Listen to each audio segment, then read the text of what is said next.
ગુજરાતમાં ફરી એકવાર હવસખોરોની વિકૃત માનસિકતાનો ભોગ એક માસૂમ દીકરી બની. કાળજુ કંપાવી નાખે તેવી ઘટના ગાંધીનગરના સેક્ટર 24માં ઇન્દિરાનગર છાપરા વિસ્તારમાં બની. માત્ર 5 વર્ષીય બાળકીએ રાત્રે શૌચક્રિયા માટે જાગી ત્યારે અંધારાનો લાભ લઈ એક નરાધમે દુષ્કર્મ આચર્યું.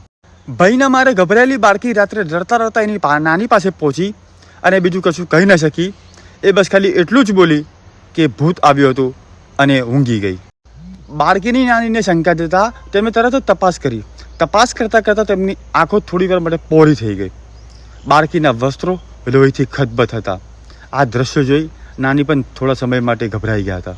તેમને તાત્કાલિક પરિવારના અન્ય સભ્યોને જગાડીને બાળકીને સારવાર માટે હોસ્પિટલ ખસેડી. બાળકીના માતા પિતા વચ્ચે કોઈ વિવાદના કારણે તેની માતા સાથે નાનીના ઘરે રહે છે, તેના મામાના ઘરે રહે છે. પોલીસે એના મામા સહિત 4 શંકાસ્પદોને લઈ તપાસ શરૂ કરી છે.